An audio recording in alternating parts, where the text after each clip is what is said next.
The Corning County Board of Commissioners order. Please rise for a moment of silence, prayer, and the Pledge of Allegiance.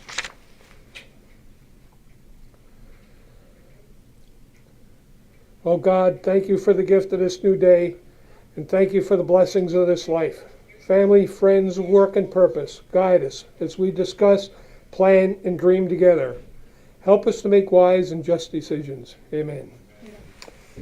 I pledge allegiance to the flag of the United States of America and to the republic for which it stands, one nation, under God, indivisible, with liberty and justice for all.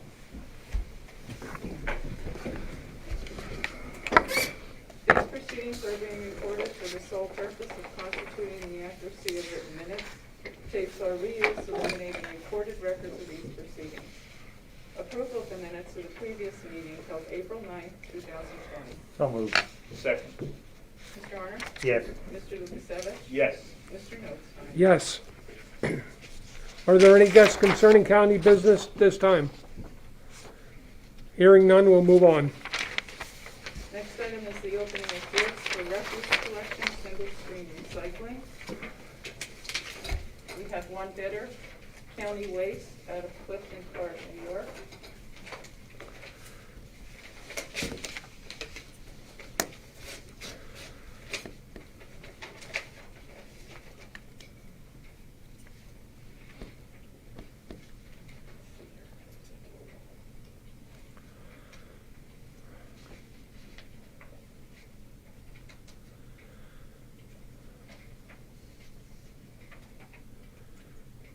Total amount bid, $79,421.68.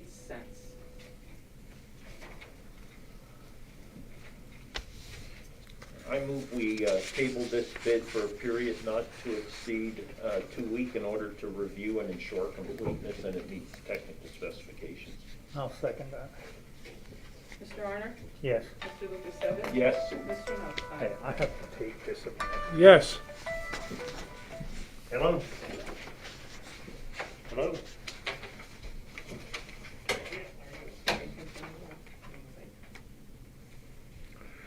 We'll give them, I don't know, you comfortable to proceed? I think we Yeah, can. that's fine It's- if there's anything that's questionable. Yeah, we'll hold off. Next item is the report of executive sessions held. Move to approve. Oh, I'm sorry. Jumping ahead here. Out of practice. Yeah, we had one executive session held on April 14th at 1:30 p.m. for personnel reasons. Next item is the budget transfer. Move to approve. Second. Mr. Arner? Yes. Mr. Lukasevich? Yes. Mr. Notstein? Yes. There are no supplemental appropriations. Expenditures, approval of payroll check numbers 72317 through 72350, and direct deposit check numbers 6018648 through 6019046 for the payroll paid to the payroll fund checking account for all county funds totaling $544,402.71. This is the payroll dated April 9th, 2020. Move to approve. Second. Mr. Arner? Yes. Mr. Lukasevich? Yes. Mr. Notstein? Yes. Approval of check numbers 212562 through 212697 for expenditures through the general fund clearing account totaling $470,190.75. Move to approve the check. Second. Mr. Arner? Yes. Mr. Lukasevich? Yes. Mr. Notstein? Yes. The treasurer's report? Move to approve. Second. Mr. Arner? Yes. Mr. Lukasevich? Yes. Mr. Notstein? Yes. The personnel report? So moved. Second. Mr. Arner? Yes. Mr. Lukasevich? Yes. Mr. Notstein? Yes. Correspondence was received as listed. Copies will be made available to the press upon request. Boards and authorities, Children and Youth Advisory Board, reappointments. Children and Youth Advisory Board, 3-year term, May 1, 2020 through April 30th, 2023. Samuel Dqw of Lehighton, Pennsylvania, and Suzanne Whiteley of Jimthorpe, Pennsylvania. So moved. Second. Mr. Honor? Yes. Mr. Lukasevich? Yes. Mr. Notstein? Yes. Redevelopment Authority. Redevelopment Authority Advisory Board, 5-year term, May 5th, 2020 through April 30th, 2025. This is a reappointment. Harold Cudliner of Weatherly, Pennsylvania. So moved. Second. Mr. Honor? Yes. Mr. Lukasevich? Yes. Mr. Notstein? Yes. Human Services for acceptance, the 2019-2020 second quarter inventory participation report and invoice expense reimbursement request for the Carbon County Temporary Emergency Food Assistance Program, which was submitted to the Department of Agriculture. Move Go for ahead. acceptance. Go ahead. I'll second. Mr. Honor? Yes. Mr. Lukasevich? Yes. Mr. Notstein? Yes. The Solicitor's Report. Thank you. Cook Geologic for approval and execution of proposal received from Cook Geologic of Covington Township, Pennsylvania to assist with the permitting process of well number 2, the community water supply, the animal shelter. Estimated costs are $11,200 plus $85 an hour. The county will be responsible for contracting with the well driller and water testing service provider in order to complete the process required for permitting. Move for approval and execution. Second. Mr. Honor? Yes. Mr. Lukasevich? Yes. Mr. Notstein? Yes. Office supplies for approval and execution. Recommendation from the purchasing manager to accept the proposal of W.B. Mason Company for sale and delivery of office supplies to all county offices. Pricing, terms, and conditions are in compliance with PA Coast Guard's Cooperative Purchasing Program Contract 004-2455641 for a 3-year agreement effective April 1, 2020 through March 31, 2023. Move to approve and execute. Second. Mr. Honor? Yes. Mr. Lukasevich? Yes. Mr. Notstein? Yes. Further business? Under further business, I'd like to bring up the agreement with the Pennsylvania Emergency Management Agency regarding the obtaining of information regarding the COVID-19 hotspots and information of where these are located. Before we even make a motion, or I'd like to talk about it a little bit and state that this is strictly for planning and response, where we know the hot spots are, where we have to allocate our resources to particular areas, or maybe areas we may need to concentrate on getting the word out on how to protect ourselves. This information is not public information. It will directly go to the 911 center, to the 911 director and the mapping person at 911 to enter the information into the CAD system. No, this will not release any of the information, and the agreement that we will sign today, if this motion passes, is a protecting the HIPAA violations or laws that we will not release this information. This is for emergency response only and for mitigation purposes. So, Yeah, and I mean, I think it's a good thing for us, but I still think we have to remember that we have to keep this close to our chest. We can't let this information go out, and it's for our first responders. I mean, they're running into situations that they shouldn't be running into, and they need to know what they're getting into. And I said, I'm for it, but we have to be very careful how we use it. I therefore move to, that we sign the NDA with the Pennsylvania Department of Health. I'll second that. Mr. Honor? Yes. Mr. Lukasevich? Yes. Mr. Notstein? yes. Okay, Commissioners report. Mr. Honor? When I got up before, that was actually the governor's office calling. We had a little confusion the last day or two on Senate Bill 841.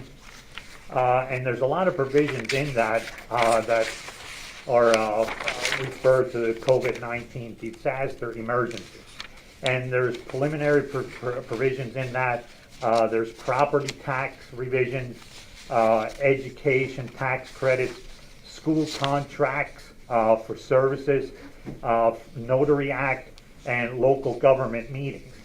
And like I said, the governor's office just said that there's no problem with it. They will sign it. I don't know if it's going to happen today or tomorrow. And I think in like Governor Wolf's summary that he gave yesterday, and he even has in here that meetings should be conducted, telecommunication if needed. So I'm sure that this bill is going to get signed by him. And the bill was passed the Senate 50 to nothing, and the House did 202 to nothing, to 0. And there's things in there for us to change provisions, which I think that we're going to look at. And if we look at different things, it could wind up if the property taxes for a county homeowner, I mean at the county level. Now there's different types of taxes that are going out to you. So just make sure that this is the county tax. And if your county taxes would be approximately $800, you would save $80. And under the other provision where we can telecommunicate on meetings, I'm just looking at the scenario, and I hope this never happens. If 2 of us would be quarantined, we cannot continue work at the county. You know, this gives us the option to provide the services to everybody within the county. And pretty much that's, I mean, I have all this here, and one of the other stats that I really want to give, across Pennsylvania, they have 26,490 cases confirmed, 647 deaths. That's 1 in every 40 people die. Now, I hope people around here don't reflect, I think that's right. I think it's 26,000 and there's 647 deaths. In our county, we have 112 confirmed cases. There's 6. That's 1 out of every 19 people that is confirmed tested dies. That's not very good stats. So I think everybody should reflect back on this and think, you know, we're not out of this, and that's why they're putting this implementation of putting the mask on. It's for your safety. Thank you. Just want to add on to that, Senate Bill 841, that does extend the late fee deadline till the end of August, and it also waives any fees or penalties otherwise associated with the late payment of the tax if it's paid in full by December 31st. So that is in that House or Senate Bill 841 as well. Mr. Lukasevich? Yes, and good morning. So we're re-emphasizing Senate Bill 841. That gives this board the authority to consider these opportunities to do that. And we will be doing that, and we were waiting for the passage of this bill, which is imminent to be signed, in order to more formalize our conversations on that. I do want to highlight a few things here. Lanta, who is our administrator for Carbon County Community Transit, has requested that all riders please wear masks throughout their network. That will extend to CCCT, our local transport. Right now, we've had about a 50% rider decline since the emergency has been declared here in Carbon County, and that has allowed for additional social distancing along the routes that are served by CCCT in Carbon County. Just recently spoke to the Director of Elections, who's looking at some data for us in regards to mail-in, and we currently have 1,438 mail-in and absentee ballot requests into her office. Now that would be just about 10% of the individuals who would normally vote in a presidential primary. In 2016, we had about just over 13,000 voters. So we're already at 10% are going to absentee or mail-in, and we expect that to continue to go up. Commissioner Notstein, were you going to mention this at all in your comments from EMA? If so, I'll kind of hold off on that. No, I was. Okay. Good. Okay. The last thing I want to talk about is unemployment and unemployment claims. In January and February, so we're talking in a 2-month period of 2020, there were initial unemployment claims of 1,000. Compare that to in Carbon County, ending the weeks of 28 March and 4 April, there were well over, make sure my number's right, well over 2,000 claims for unemployment. So basically 100% increase in unemployment claims, but that was simply over a 2-week period compared to a 2-month period in the same year. So no doubt the economy of Carbon County is being adversely impacted by the pandemic. Many of us have heard about the federal program being administered by the SBA, Small Business Administration, that program referred to the Paycheck Protection Program. And I want to emphasize what some of our local lenders are doing in support of our small businesses in Carbon County. Most of us are familiar with those 2 financial institutions more or less founded and a significant part of our community, Mock Chunk Trust and Jim Thorpe Neighborhood Bank. So I want to give some consolidated data from those 2 institutions as of yesterday afternoon at 4:30. They had received 203 applications, 97 were approved, 106 are pending approval. That amount loaned to date, that is of approved loans, $9.22 million. So unquestionably, our hometown financial institutions recognize that symbiotic relationship between business success, bank success, and community success, and really are applying that one team, one fight effort. And what one of the bank presidents stated was, we are all in this together, and they're surely stepping up to the plate, working diligently to turn around the requests for the Paycheck Protection Program loans, which will convert and can convert into grants. I'll note 2 comments that were made by the bank presidents and CEOs. One clearly stated they're also deferring loan payments for businesses and consumer borrowers. And not only are they accepting applications from current customers, but non-customers as well. So it's great to see what they and the staffs at Mock Chunk Trust and Jim Thorpe Neighborhood Bank are doing to support our small businesses in Carbon County. That's all I have. Okay, I want to give you a little bit of an update. We've been getting calls here in the Commissioner's office, as well as complaints in the from Representative Heffley that are going to his office, and I'm sure all the other elected officials, about the lack of masks or equipment for the prison.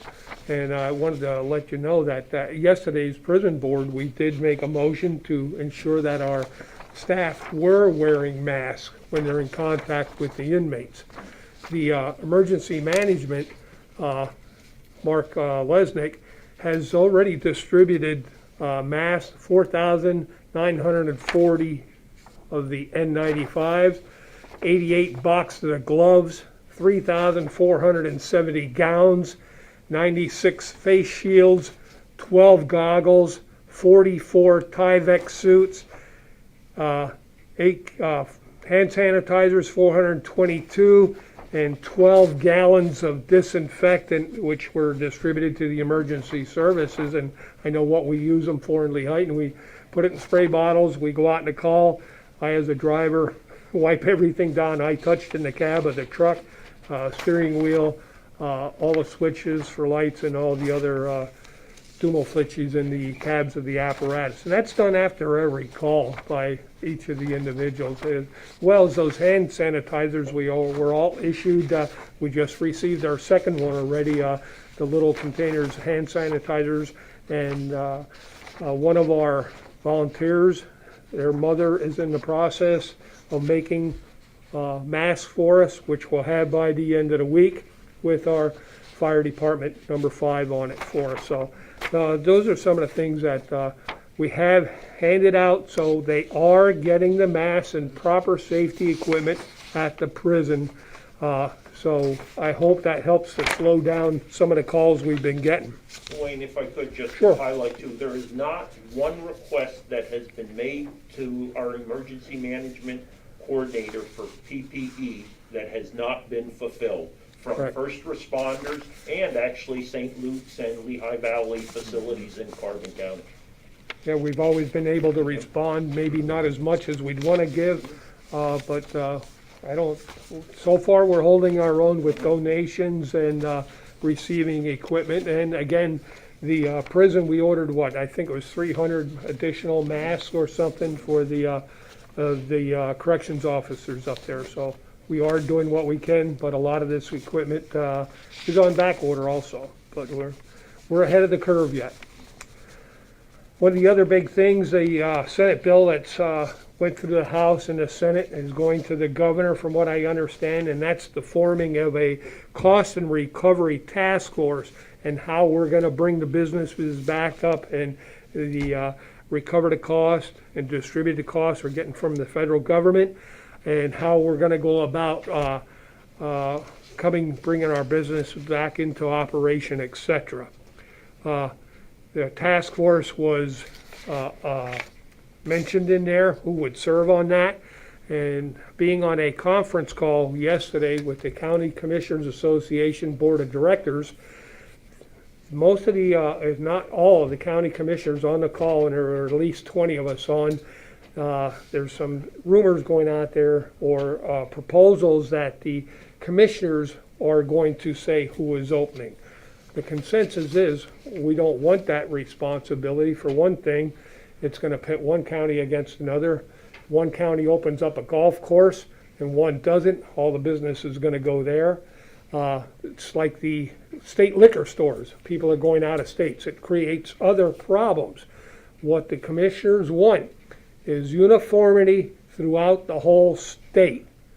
And they are requesting a seat at the table when we set these plans up. The county commissioners are not included in that.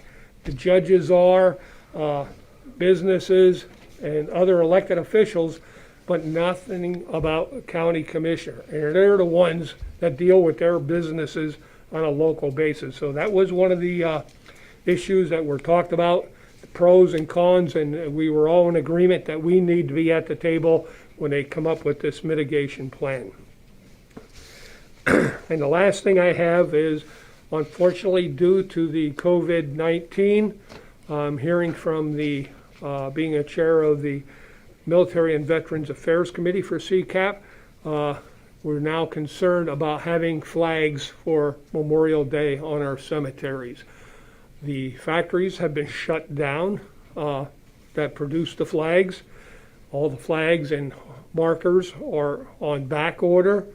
Talking to our VA director here in Carbon County, we think we're going to be okay in Carbon County, but many other counties are going to have a problem securing enough flags for Memorial Day, and that's sad that we're not prepared for our veterans. So just want to give the public the heads up that if there is not a flag on the cemetery of a loved one, bear with us.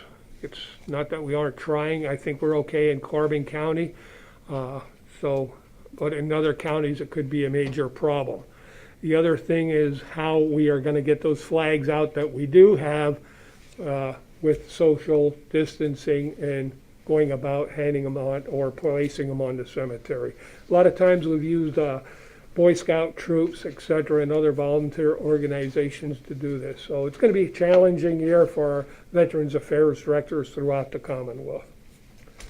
And that's all I have for today. So, meeting adjourned.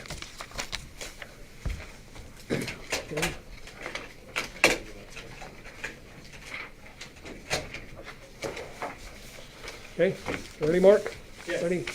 And this time I'll call the meeting of the monthly meeting of the Retirement Board to order and turn it over to our Secretary Controller, Mark Sverchek. Thank you. We start first with the approval of the minutes for the previous meeting held March 19, 2020. So moved. Second. Mr. Sheehan? Yes. Mr. Svercek? Mr. Reiner? Yes. Mr. Lukasevich? Yes. Mr. Notstein? Yes. Okay, any guests concerning retirement business? Hearing none. Reports of executive sessions, there were not any.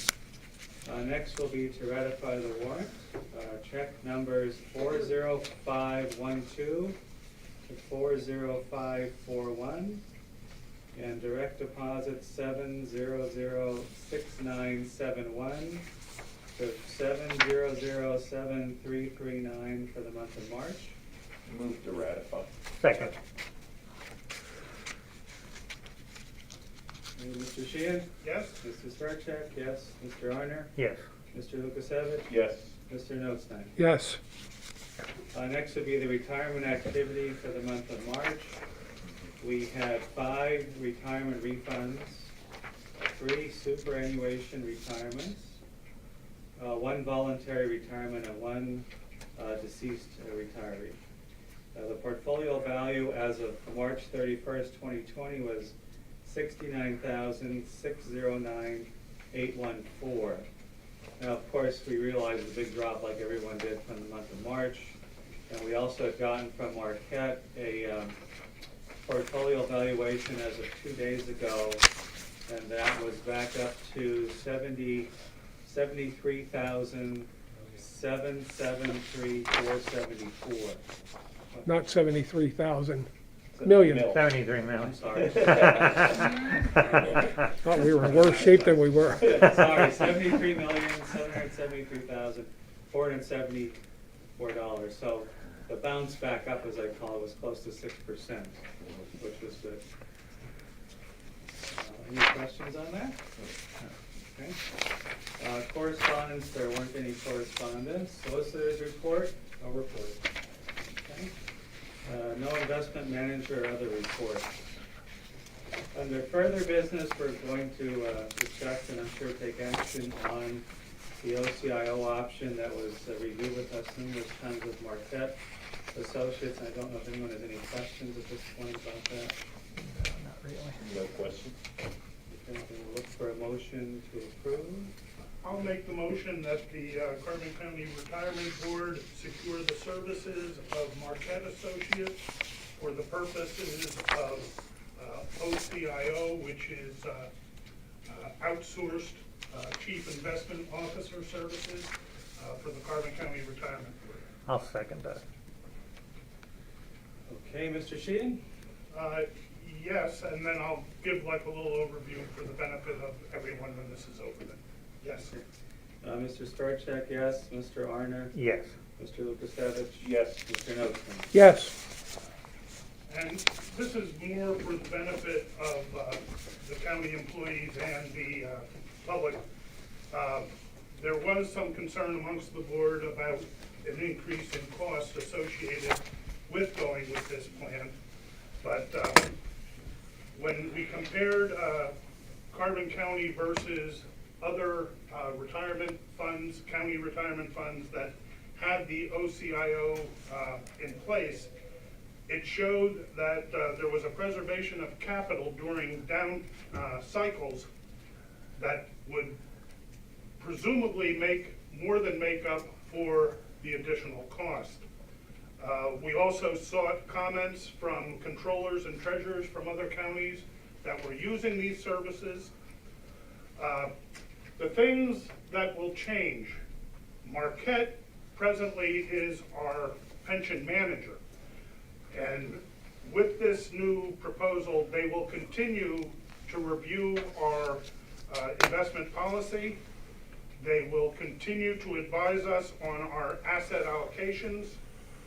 They will do manager searches as required by the board, and they will continue to give us our quarterly reports in detail on performance. What they will be doing additionally as the outsourced chief investment officers will be They will determine our portfolio structure or our mix of investments. They will hire or terminate investment managers on our behalf.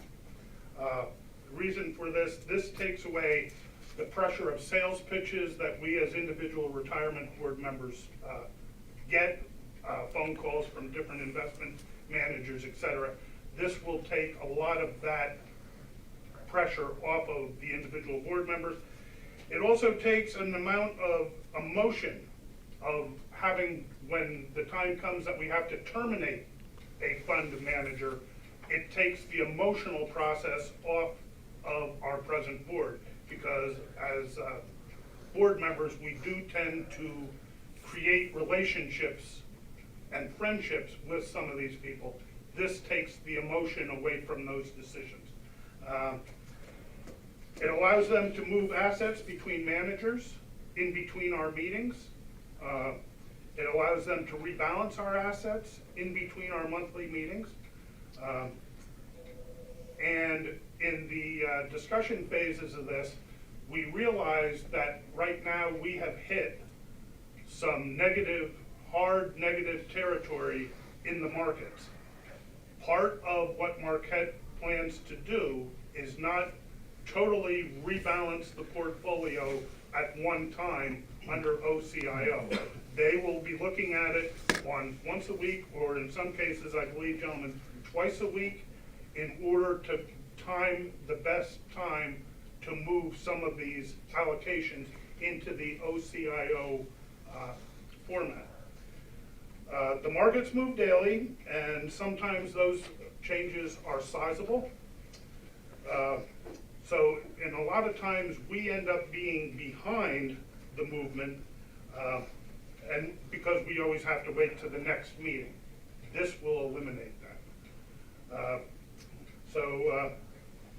Again, if we're going to try it, if we don't feel the return is worth the additional expense, the contract does provide for a 30-day opt-out. So I see nothing but an upside at this point to trying this, and that's basically all I wanted to report, just for the convenience of the public and our pension members.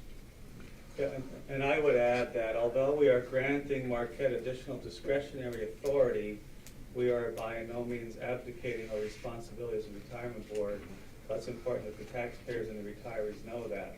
And in concurrence with the treasurer, in researching the OCIO option, although there wasn't a great difference in an up market, I feel, along with I think the board is in general, that the protection in a down market was as important, if not even more important, and that to me showed a greater benefit going with the OCIO and more protection in a down market and limiting some of our downside risk, but that could more than make up for the additional fees that we'll be paying Marquette for the service. Right. And we're not really, I mean, we are committed to this, but we can get out of this Yes. agreement in 30 days. Yes. So that's one of our good options. Yes. And I want to thank you two guys. I don't know if you should teach a class on this or be a salesman for them. No, but I mean, you really explained it very well on everything what is detailed in theirs. And as us three, we're looking to safeguard that money just as well as they are. You know, they're out there, they don't want to lose money for us because that's Right. going to ruin their business. Right. So they're going to do a good thing for us. And the other key thing to reiterate again is even going with this option, Marquette assured us that they are still not going to be market timing our portfolio Right. in the hopes of either increasing gain or limiting risk. That's also very important for everyone to understand. Thank you. Any other further business? Hearing none, then looking for adjournment. Meeting adjourned. Thank you. Melissa, I'm going to let you go again first. So many options, right? Just want to clarify a few things. So as far as the NDA that you're signing with the Department of Health, is that kind of like the last step before they release the information to EMA, or have they already released it? No, they have not released it. It's not going right to the EMA, it's going right to the comp center. Okay, to the concept. This allows us, we have to sign this NDA agreement know, So that's kind of the last step. and that, then- Okay, cool. Correct. And then can I just get some, I know Rocky and I were talking about this yesterday with 841 confusion, but, so this bill, it passed through the Yes. House and the Senate, right? Yes, Both? yes. And so this just gives you guys the ability to, like Chris said, to consider making property tax. We can do it, there's things where we can actually eliminate the 10% penalty, you know, to give people more money, and there's a couple other options in it, but I said, this bill is just not for that. You know, it's to help, like I said, school districts and other boroughs, you know, it's right in there that it's boroughs, cities, townships, you know, this is something that they can use, this isn't just specifically for the county. I mean, I think it's gonna help us out a lot, but I don't think everybody else should. Well, I shouldn't say it's not gonna help us out. No. It's gonna help the taxpayers. That's what Help it's the gonna do. taxpayers. You know, they might get their little bit of tax release here, you know, instead of going for House Bill 76.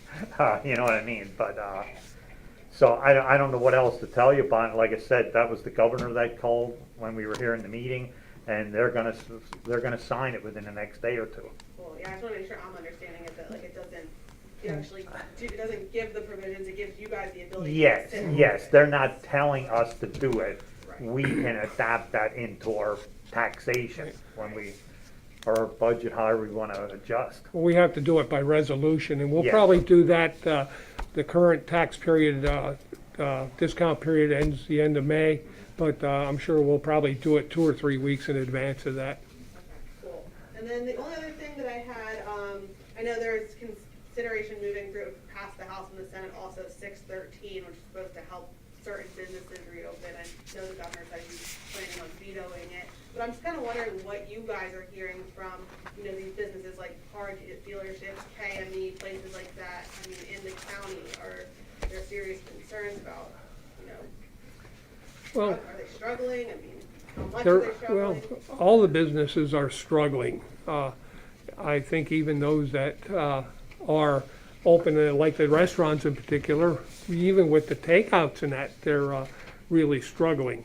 The other big thing that you're seeing, especially in the bigger businesses, are people that are delivering. A lot of people are now having their meals delivered, et cetera, the food delivered, and other products. More people, I think, are shopping online.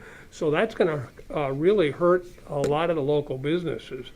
The local businesses, this is, I fear that this is going to really break the, you know, their back. This is going to close businesses. There's no doubt in my mind that they're not going to be able to, even with the stimulus and everything. It's going to take a long time to come back. Even if they do survive this and get some stimulus, I'm just fearful that we're going to lose a lot of businesses over this. Yeah.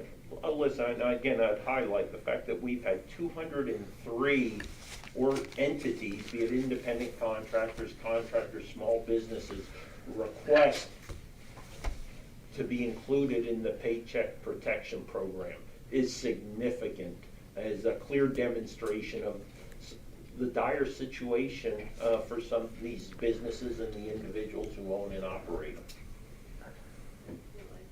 And then the only thing, can I just have a copy of the correspondence from the State Department of Health about the case reporting or whatever it was we got it sharing? I think that's it. Great. Good. Nothing else? Okay. Thank you. You're welcome.